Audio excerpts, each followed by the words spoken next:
Lost media is full of crazy and bizarre cases, but there is one case that not only got away once, but twice.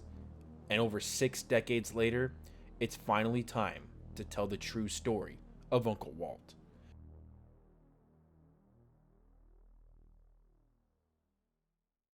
Before we move on to explain the continuation of this story, I want to quickly recap what has been known for a minute just to catch everyone up to speed.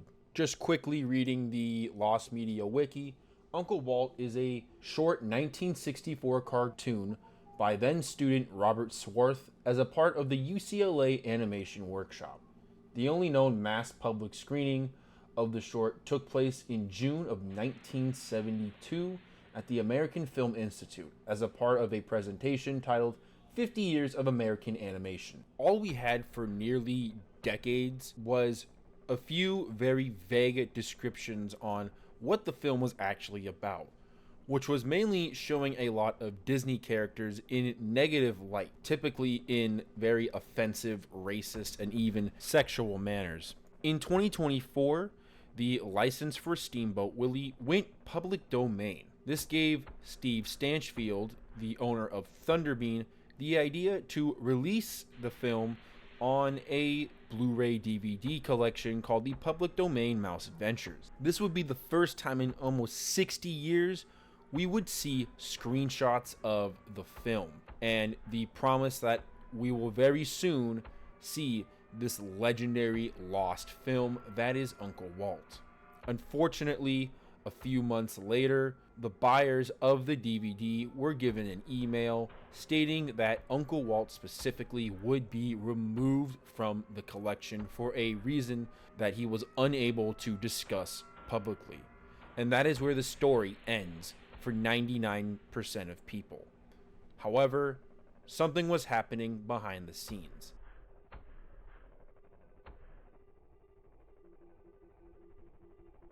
But before we get to February, I want to talk about where I was on the fateful day of August 11th. Two things happened.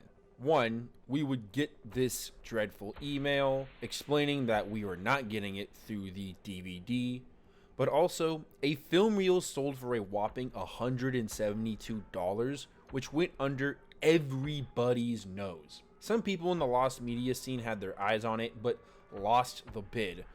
So, out of sheer copium, I decided to make a saved search listing for Uncle Walt.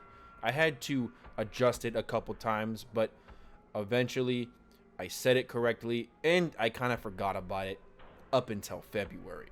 But what happened in February, you might ask? To my surprise, my saved search listing popped with a notification. That notification being an auction. An auction for a 16mm print film reel of Uncle Walt. It was the round 2 dream I never thought I would see coming. Unfortunately, there was a few issues. One is that it was on auction again, and this time people noticed. They noticed fast. But before there were any bids on it, I messaged the seller telling them that I would give them $900 right now if they took down the listing. However, after sending this, I cried myself to sleep thinking it was GG.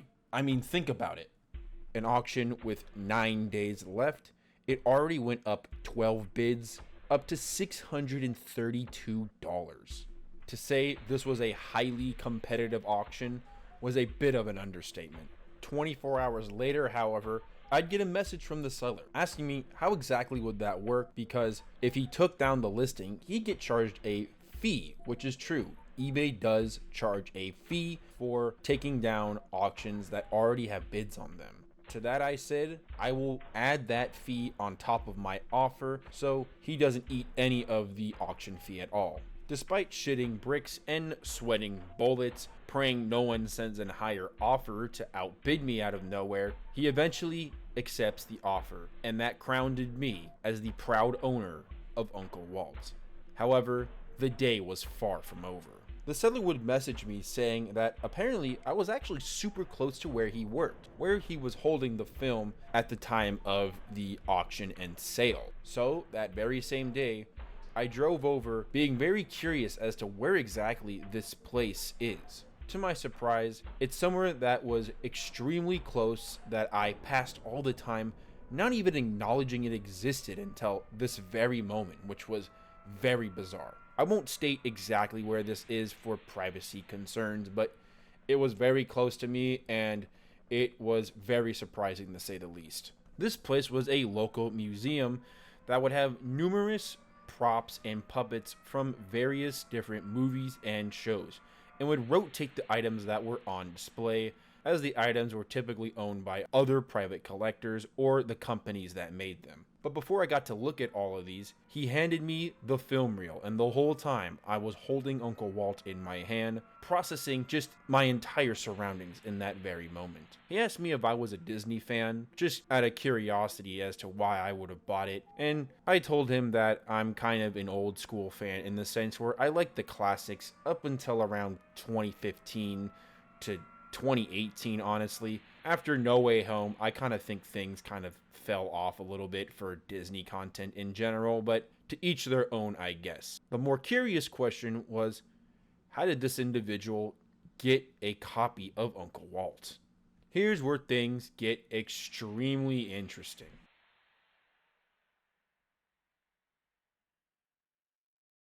The film came from an old film collector from San Diego, and the seller I bought it from got it from that San Diego collector. It was supposed to get digitized by a film friend of his from what I remember, but he told him to give it back right away and he listed it on eBay, which is how I ended up with it. I thanked them for everything and then went on my way back home. That same day, I called a film preservation place and dropped it off over there to get it properly digitized. It was a little risky for me because I just felt like I blindly trusted these people with one of the holy grails of lost media, and there was a sense that, oh my god, I'm just going to lose it right away here. However, they sent me a quota, and rest assured, they digitized it and gave everything back. And what they also gave me was a digital copy of Uncle Walt, and the first ever animation I was able to see of the film. Just being in that room, seeing the first couple seconds of it move was jaw-dropping for me. It was something I just could not imagine my eyes would ever get the privilege of seeing. Although I didn't watch the whole thing there, I brought it home and had a small screening with my family and a close trusted friend of mine. Now, if you haven't seen Walt yet, I'd highly recommend to go check it out before continuing with the rest of this video, as I'm not going to go over the film itself, but I will explain what I think the theme/message of the film is. And what I think the kind of theme/message of this film is that the historical poor choices made by Disney will eventually cost them everything. Let me explain. You see, a lot of the racial depictions you see of many ethnicities in this film are depictions that Disney made way back in the 1930s and 40s, and back when racial jokes were just seen in everyday parts of comedy. Swarthe illustrated the characters this way to expose this kind of dark hidden past that Disney desperately tried to bury. And the first kind of half of the film is these ethnicities coming together and taking out Mickey, who did them wrong and dirty in the very first place. There are a handful of other scenes that really bring this point home, like the very beginning with all the Perry graves, the baby angels flying away, and the Mickey Mouse gravestones, kind of showing that newer generations will move on to something else, because most of them, unfortunately, never had the chance to experience Disney or Disneyland, because us greedy adults wanted to keep it for ourselves, and that will cost us the most. And that, of course, ends with Mickey Mouse himself dead inside of the Snow White coffin.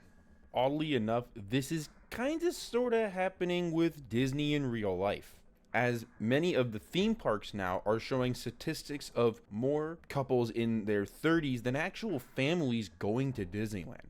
Prices are going through the roof, and Disney, it's changing its brand and structuring to a more adult audience, catering less towards children, which is what made it famous and popular in the first place. This was actually a statistic predicted almost 30 plus years ago by the Disney company during the Michael Eisner era, as many of their old statistics have shown an increase, and fast forwarding 30 years later, it is more rampant than ever. So the future of Disney is a little uncertain, to say the least. I just find it funny that 30 years even before the Eisner era, there was a film that predicted all of it, especially during its very peak. While I was finally happy to get my hands and take a look at the film for the first time, something was not setting right with my stomach. Something about everything was a little off. For starters, before I even purchased the film reel from the seller, he told me something very interesting. He told me that the copy I purchased was a bootleg and apparently not the real one, according to the Thunderbeam guy, aka Steve Stanchfield. And while Steve has clearly stated that it's not Disney threatening any sort of legal action as to him not releasing the film, the reason is still unknown. And I was very worried as to what exactly that true reason was. So, the very next day, I decided to message Steve. Whether smart or stupid, I was not ready for what he was about to tell me.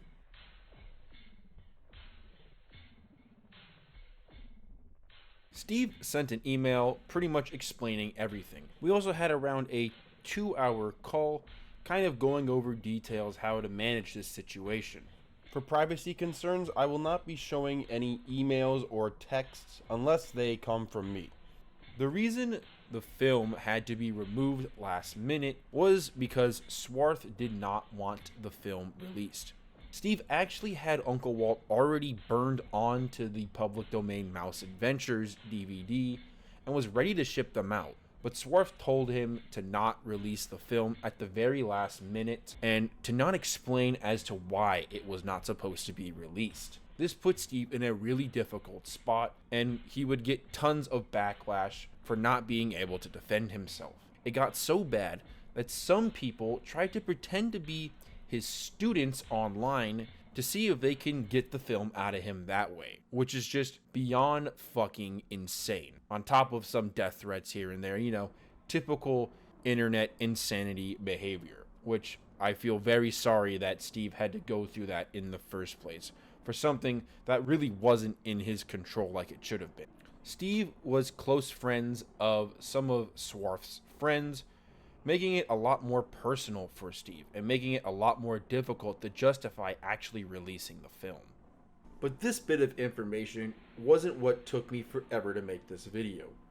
It was the other interesting little fact, or rumor I should say.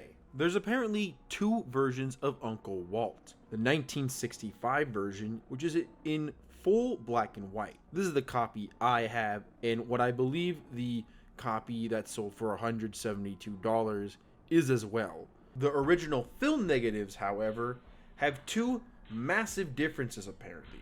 The first being is that half the film is in color, specifically when we get to the red light district. That's all supposed to be in color. Also, between the Snow White segment and the rabbits in the theater, there was supposed to be a scene of Mickey Mouse getting his butt kicked. Again, very weird, very strange nonetheless. After our phone call, me and Steve agreed to try to come up with a plan to help convince Swarthe to allow us to see the real 1964 version. Now, before moving on, if my information is correct, the only known person to have seen the 1964 colored negatives is Swarthe himself. And this is the copy that is currently being archived from what we have been told. But it is not known if it was the very same copy that was screened in 1972. In which one could argue the question if this 1964 version with all this different stuff to it is really real or not. Personally, I believe it is, because this is not the first time something weird like this has happened with a Mickey Mouse Disney style bootleg, believe it or not. So, What was the plan we agreed on? That original plan being that we would upload Uncle Walt through Internet Archive and have the DVD released at the same time, avoiding the issue of unnecessary refunds on Steve's end. A middle ground where everyone could possibly win in this scenario and a true happy ending. However, Swarthe wasn't a very big fan of the Internet Archive upload right away, and shortly after this conversation, things started to fizzle out conversation-wise about anything at all. As the last time I would get an update from Swarthe would be in March of 2025, saying that he needed to do some sorting of some stuff he had in Los Angeles and would talk about the film with Steve After he came back from the trip. This would be pretty much all I would get for many, many months. And what happened in between is also a story of its own.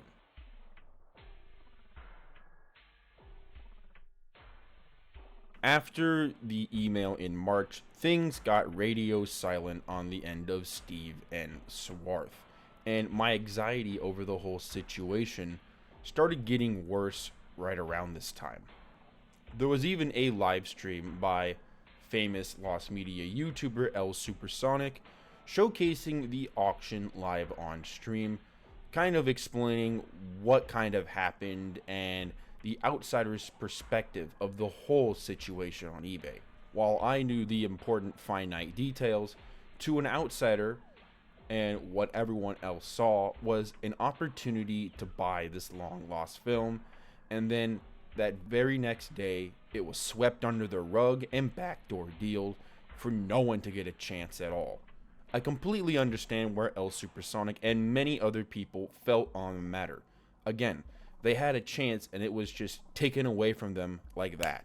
So I understand the anger and frustration, especially with this film of all the films, which is notorious for weirdo stuff just happening out of nowhere with it. But unfortunately, I couldn't explain myself or come forward explaining everything right away.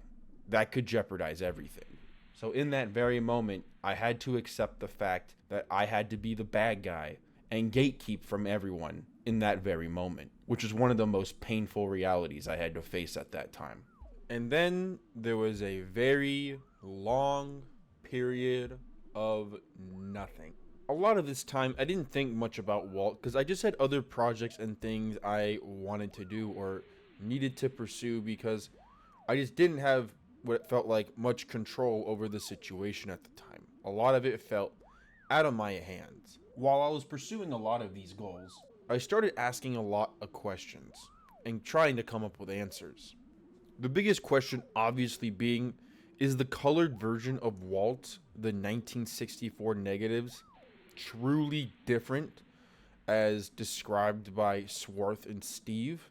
There are things backing up this being true, but there are also things going against this being true.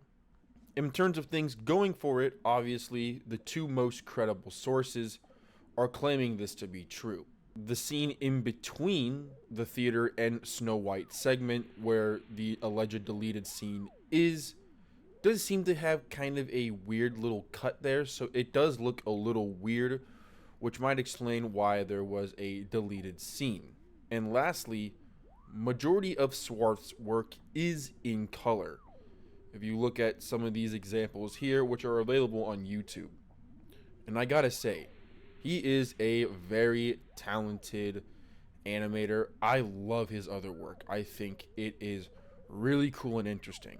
But more on that later. In terms of things going against it, however, one of them you could argue is it seems just a little too good to be true.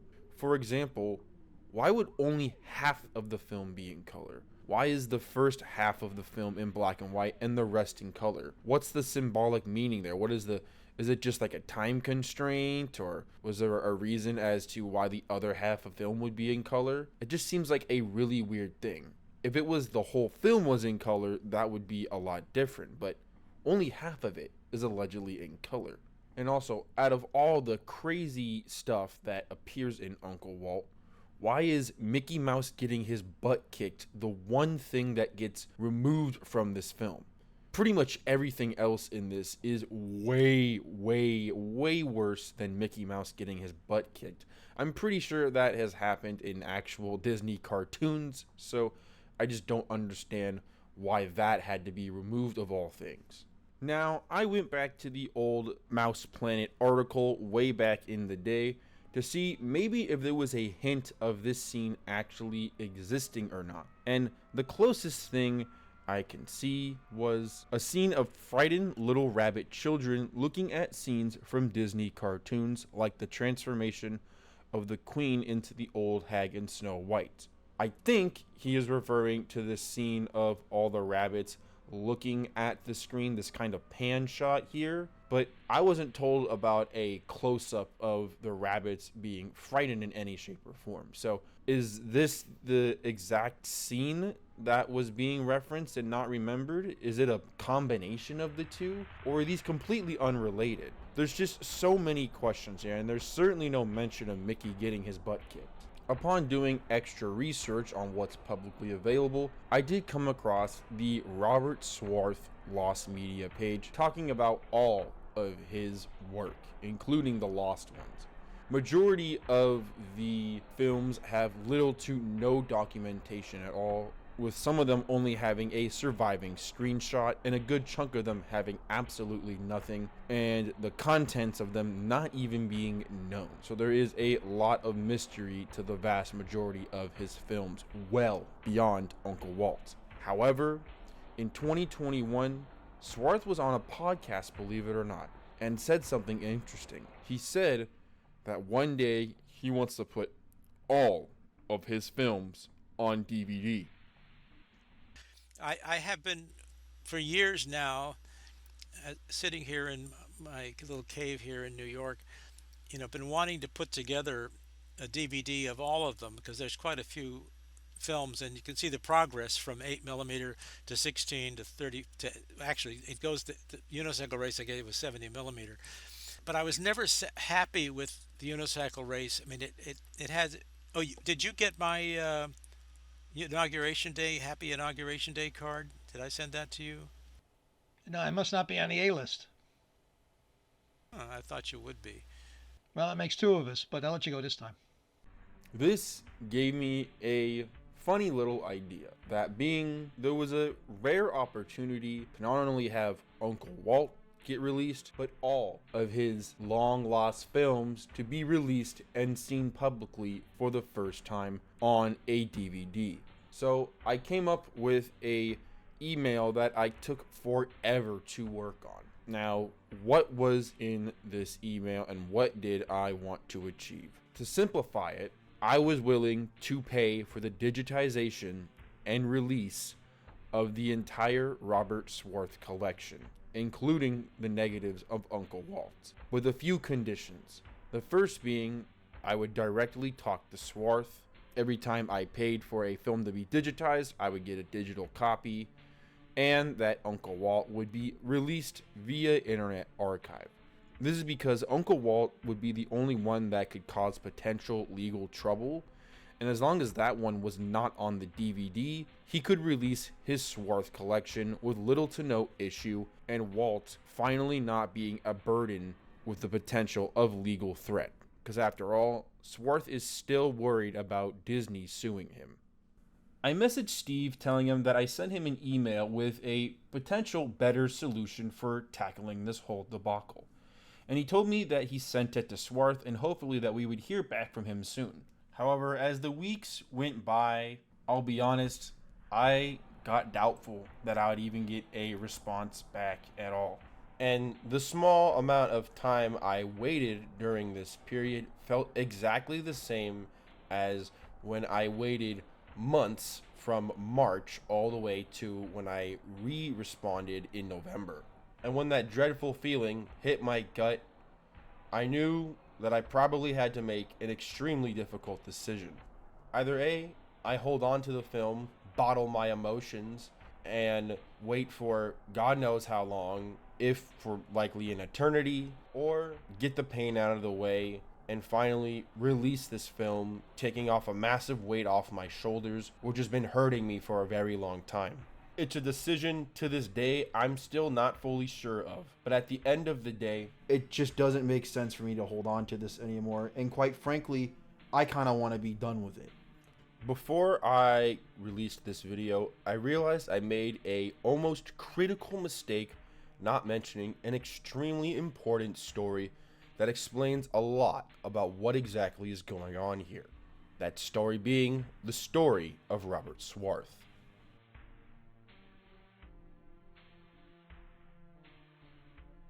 Born September 6, 1942, Bob was born at the Cedars in Lebanon in Los Angeles, which is now the famous Big Blue Scientology building. He had grown up enjoying sci-fi and comedy films, but his real interest in filmmaking came from a friend who had a 8mm camera he was able to test and make some of his own little short films. And when he got to high school, there would be a 16mm camera where he would be able to experiment with even more interesting, crazy ideas. This would eventually get him into schools like UCLA, where not only Walt was made, but he would also work as a crew member on one of Francis Coppola's student films called Magnum Opus, not to be confused with Coppola's actual magnum opus, the Godfather franchise. Also not to be confused with the 2024 movie Coppola directed called Megaopolis. Unfortunately, little to nothing has survived in terms of documentation for this long-lost student film. But Swarthe did have a few things to say about it. UCLA, our most famous member of the UCLA film department was Francis Coppola. And when I was a freshman at UCLA, you have to work on as a crew member on the upperclassmen student films. And I was a grunt on Francis Coppola's magnum opus, not the feature that he made. This was his student, a 20-minute student film. And so I was lugging cameras around and track stuff like that. And this was interesting. I then worked for Francis a few decades later, and I mentioned that to him, and he didn't react at all. So, What do you think the biggest advantage of going to film school was, other than lugging around, other than being a production assistant for Coppola? the production assistant is too grand a term. I said grunt, and I meant it. I mean, I was sitting up in the catwalk. We had one little soundstage at UCLA at the time. This was all. These were all buildings that had been World War II barracks buildings, and which they and I guess offices, whatever, that they'd moved onto the campus at UCLA and made them into the film department. But he was his film was about a sculptor and when he's sculpting, there's dust flying all over the room, and I'm up in the catwalk with we're turning the lights on and moving stuff around, and we're just getting dust all over us. It was just horrendous. But the thing is, it was a very ambitious student film, so I learned an awful lot just by being able to be there. Not because anybody taught me anything. While juggling school, the Vietnam War was going on. Swarthe would end up in the Navy Office of Information and work on public access films for the Navy. He would eventually get some jobs in ad agencies, which would eventually lead him to getting some very significant roles in many big and important films. Some of these including The Outsiders, the Star Trek movie, and most impressive of all, Close Encounters of the Third Kind. He would receive 2 Emmy nominations for his work in the industry. One of the short films that got him a nominee was the film Kick Me, which he goes over in much more detail in part 2 of the Swarthe interview. This is only a brief summary of what is talked about in the podcast, so I highly recommend you give Swarthe a listen. I will link both part 1 and 2 of the podcast in the description. But why is this so important to the relation of Uncle Walt? Well, one, it's about the guy who quite literally made it. And if you really look into his story, it's no wonder why he didn't want Walt released in any shape or form. Like I mentioned before, Swarthe made this film when Walt Disney was still alive. he could have easily been blacklisted from Hollywood, making it nearly impossible to find any work at all in the industry back then. You have to keep in mind, even to this very day, the film industry is a very small world, and there is many powerful people, and all it takes is really one to kind of make your life a living hell. And don't take my word for it, look at the various amounts of examples of movies being completely torn apart just because the executives wanted a few things removed for their own stupid, ridiculous agendas. And that's when you're following the rules. And also, when you take all of this information to consideration, it's a miracle that this film actually got a public screening back in 1972. I'm surprised Disney didn't do anything to shut down this screening or try to remove this film in some shape or form. Maybe the story is different from how I'm explaining it. Maybe someone at Disney was there at the 50 Years of American Animation event in 1972 and threatened Swarthe in some shape or form. While there is a 2017 50 Years of American Animation event available on YouTube, the 1972 version is completely lost to time, and the UCLA article about this event is also wiped off the face of the internet, so there is almost nothing really documenting this event at all. So what really happened on that day is entirely unknown.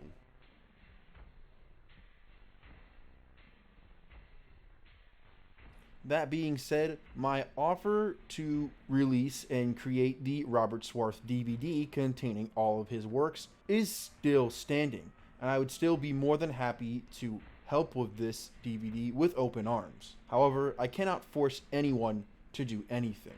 There is also something I want to tell Swarthe and Steve, but specifically Swarthe. That being, you have every right to not like me in any shape or form. To be honest, if I had known all the crazy hoopla this situation really had, I probably would have not dipped my toes in it in the first place. I had no idea this situation was as daunting as it was. But what I will say is that your story is very interesting and, in my opinion, historically significant. And I would kill to give you the platform you deserve to share your story. Funny enough, you actually beat someone 2 years to their legendary quote. That being Captain Kirk's quote, "To boldly go where no man has gone before." That being said, I don't blame Swarthe or Steve for anything. And to be honest, I don't think they did anything wrong at all. They were just doing what they thought was best. And also, I can kind of relate to Swarthe and this situation to quite a high degree. When I got into Lost Media back in 2017, I thought it was one of the coolest things ever. And I, like many people, thought, oh, let's get all these cool, crazy, wacky things found.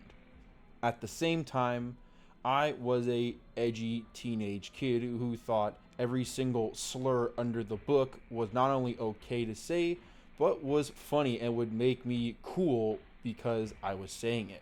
To say that aged like milk is a bit of an understatement. And as the years went by, I grew a massive amount of shame and regret for who I used to be back then and how I used to act. I've tried multiple times on this channel to confront a lot of my emotions and my past in general. However, I've struggled to find the fine line between what I should talk about and what I should overcome publicly, and what is just too private or personal to talk about online. I think as a content creator, it's important to know the fine line between what you should overcome and be public about and what you shouldn't, because I think way too many people online don't know where that line is, or they overstep where that line should be. On the flip side, the Barbra Streisand effect is a real phenomenon of human psychology, which is something as a content creator you also have to be extremely careful about. I guess you can say the social anxiety I have now came from when I just used to be stupidly careless and said whatever openly without really using much thought at all. And as the months went by holding on to this film, I couldn't stop thinking about myself as just a big fat hypocrite, because the truth is I was a hypocrite, and I am kind of a hypocrite out of all the people to be uploading this film. There has been an insane amount of self-reflection that I have gone through while holding on to this film. And to be honest, I don't even know if releasing this film right now is the wisest decision. It just feels like the strongest feeling in my gut right now.